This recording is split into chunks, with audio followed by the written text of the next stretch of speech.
Mmm. Hey, fellas. I don't have coffee this time. I've got grape flavored water. Mmm. But there's a sip for Bill. Bill sent me a nice email today, so I told him I would dedicate a sip to him. So anyway, hey, fellas. Welcome to part 2 of painting Accurate Miniatures 1/48 scale B-25 Mitchell. I get it finished up, and I am going to sell this one on eBay. So I will leave a link in the description. In fact, I got it boxed up already. Yeah, you get to see it. I show you at the end, but I've already got it boxed up. Man, this is a big box. But, wow.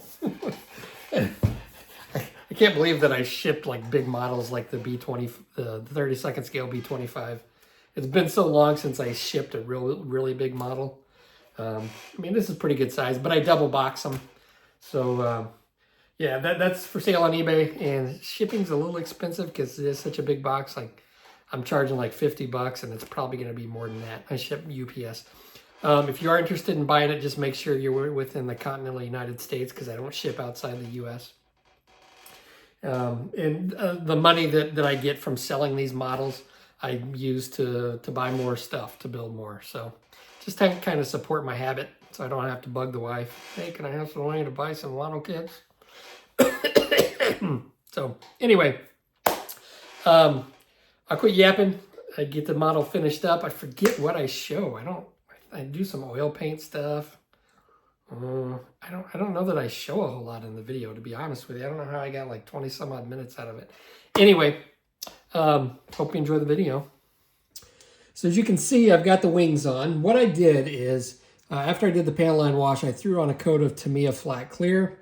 And then I decided that would be a good point to glue the wings on.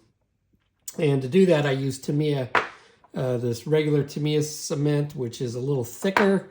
And then I stuck some Tamiya Extra Thin right along the edges. Now, the reason that I put it on at this point is because I still have to do some more weathering and then a final flat coat.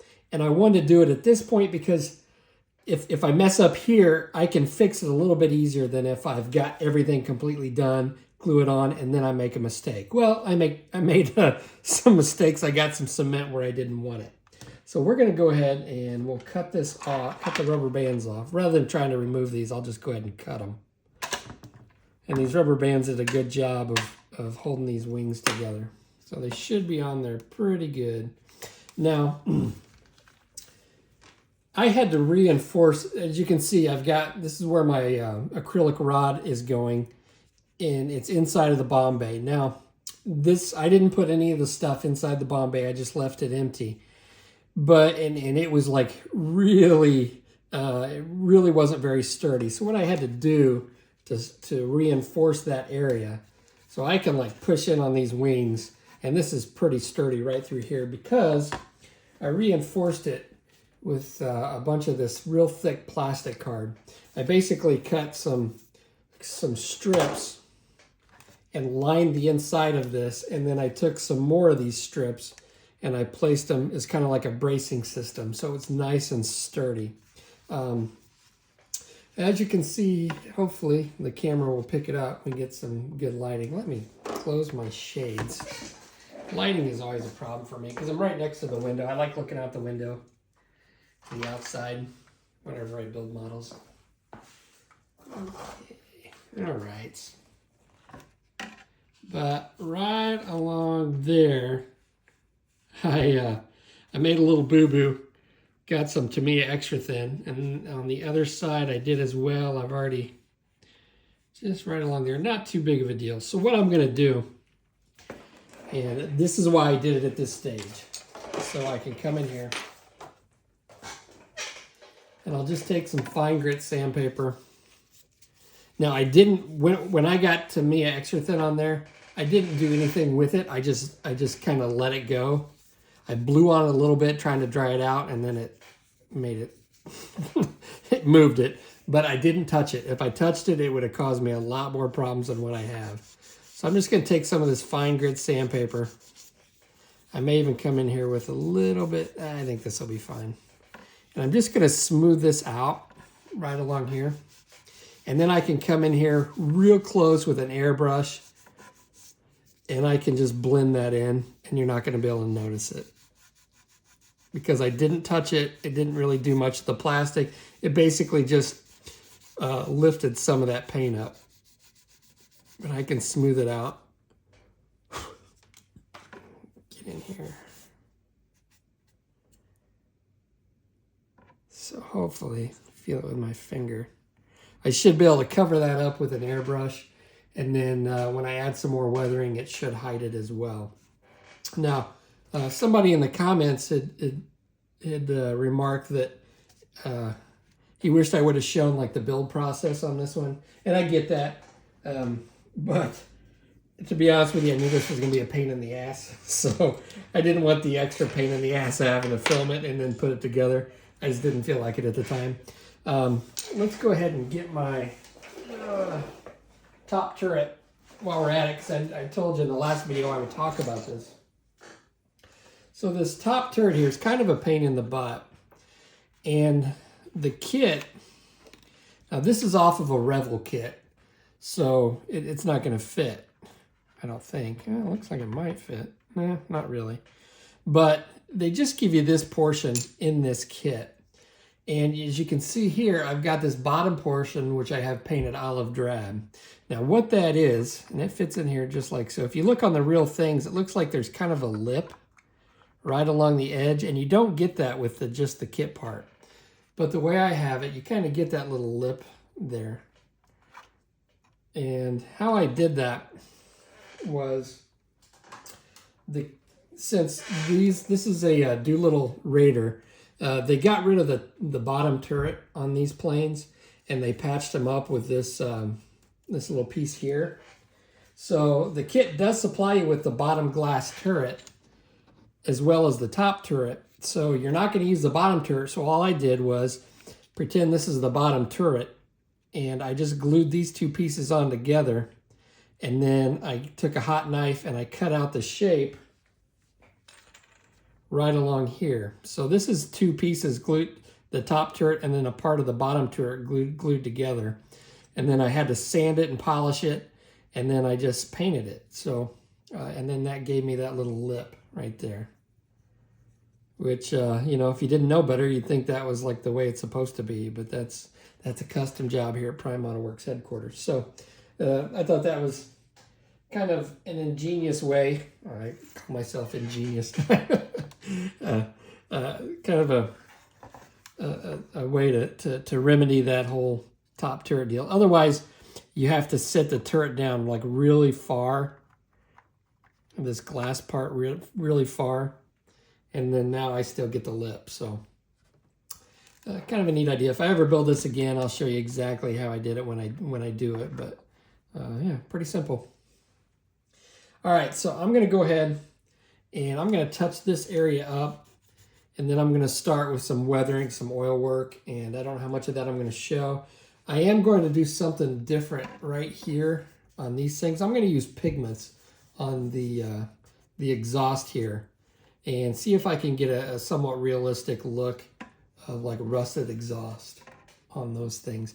As you can see, I've already painted them black, basically just basing them in black, which you're not going to see much of it because I am going to do pigments. Hopefully that's going to work out. I don't know. We'll try it on camera, and if it fails, it fails. So catch you in a bit. So what I'm doing now is I'm just doing some weathering with some oil paints, and I'm really out of practice with this, but I'm going to work on it. Now I'm not going to show a whole lot of this because honestly it's going to take me days to do this.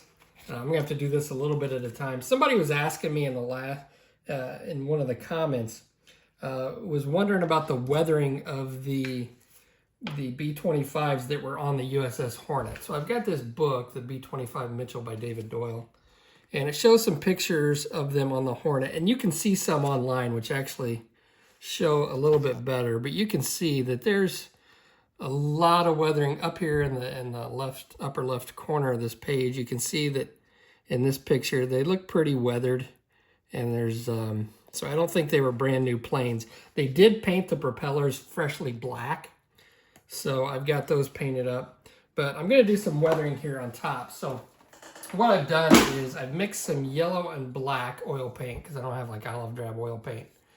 And I've made a couple different shades. get a real light shade. And all I'm doing is I'm taking this dry, and I've got a flat brush, so like right along the edges here. You can see I've already done this wing. I'm working on this wing over here. And hopefully the camera will pick it up. But I'm just adding a little bit of weathering just to fade those out. So I've got some of this real light stuff. And I'm coming along here with my flat brush. And I'm coming right up to the edge of a place that I want to highlight. Right along the edge of this panel, and I'm just using this flat brush.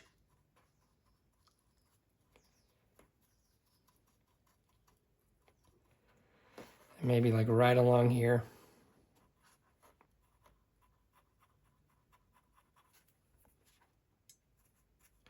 And again, I'm out of practice with this.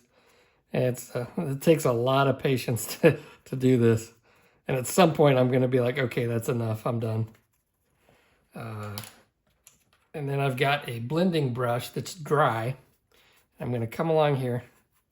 I'm just going to try to blend this in a little bit, blend it out.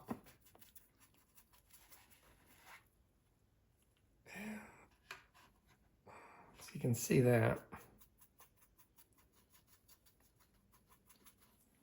And then I can take a cotton swab and come in here and just blend it out some more.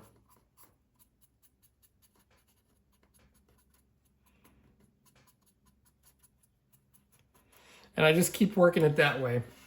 Now I've also got this little, it's somewhat of a coarse brush, and I get a little bit of this stuff on here. And I'm just gonna come along here, and I'm just gonna kind of speckle it.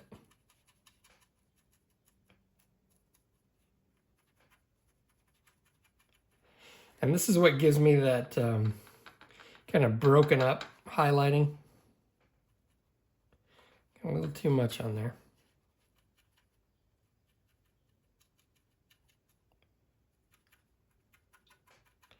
I'm just going panel by panel.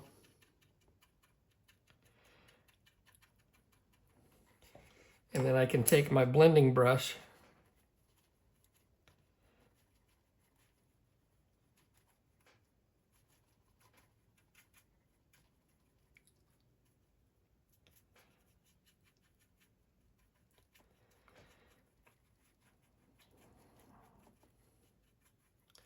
and I can blend that in. Now, if I don't like the look of it, I can come in with some mineral spirits and a Q-tip, and I can wipe it off. Now, there's still going to be a little bit left because this really sticks into this flat coat, to me, a flat clear that I have. Take my Q-tip, just kind of blend it in, soften it up, and I can come in and I can add and I can subtract.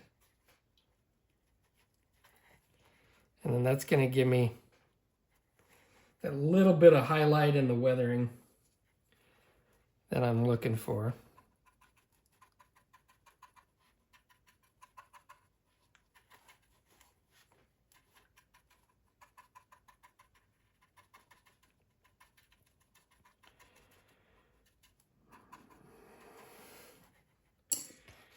Okay.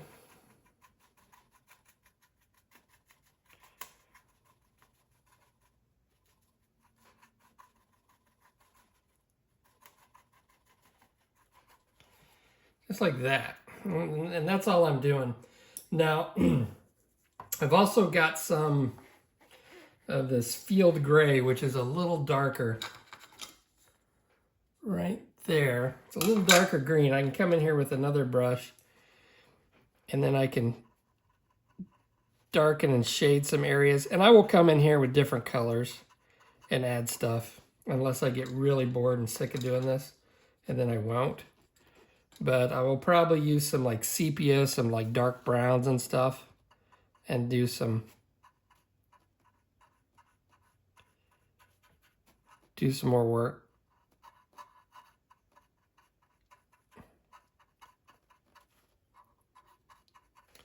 So I can add something like that. Let's see. Where is my blending? I got to keep my blending brushes separate because I don't want to get them all mixed up. Where's a blending brush?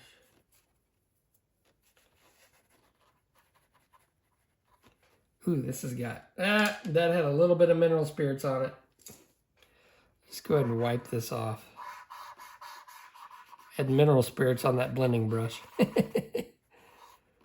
But I'll just come in there and I'll blend that in and darken some areas like you see over here. I've shaded a little bit. And that's going to give it just a little bit more visual interest, I think. So just to touch on what I'm doing up top. And I don't know if the camera will pick it up. I got some light browns over here. And then once I get this where I want it, I'll go ahead and I'll throw another flat coat over it. And then I'll do some streaking and maybe do a few more panel line washes. And we'll go from there. And it's one of those things, you do it a little bit and then you set it aside, come back, look at it, and you can change stuff up and adjust and make adjustments. Now, I don't really want to like totally weather the heck out of this, but I do want to add some visual interest.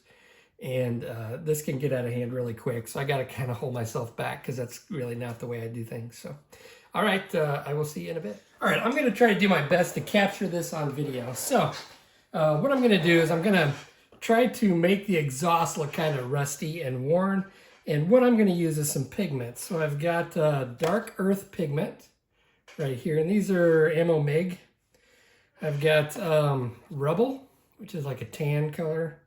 And then I've got metal slag.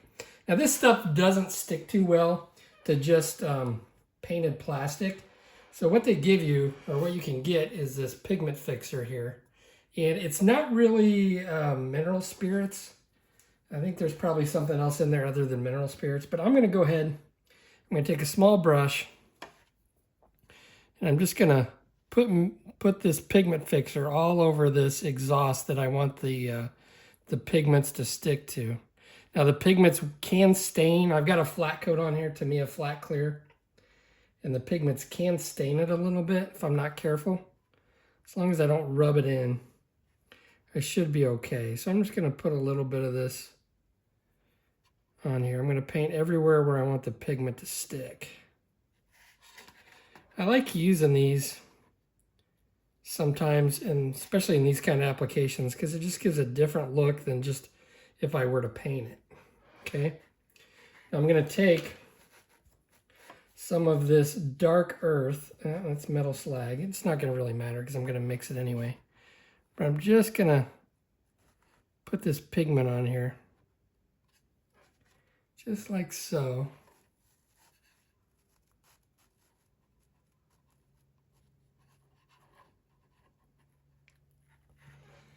Let me scoot the camera back just a little bit.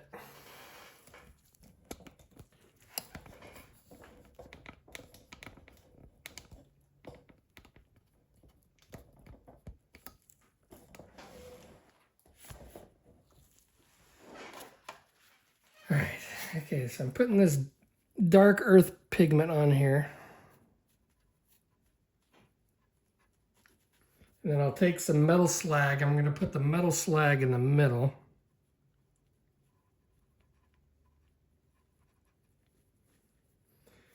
And I will take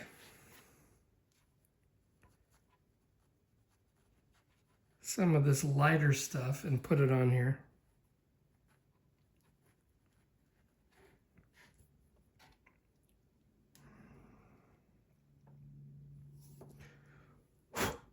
And blow it off. Okay.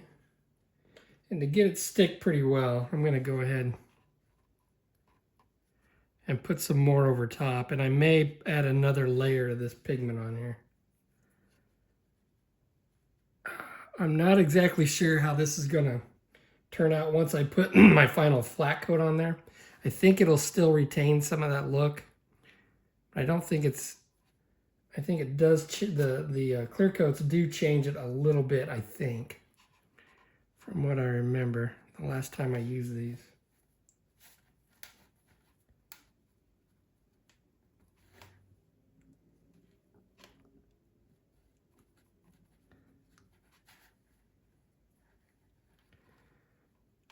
I did the other side, but I haven't seen it since it's dried.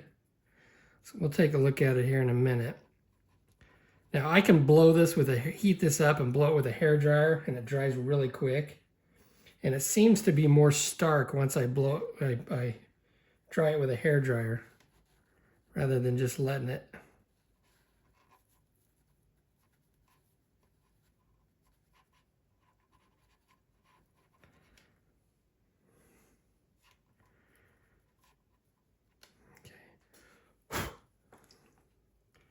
So this is the other side that I've already done.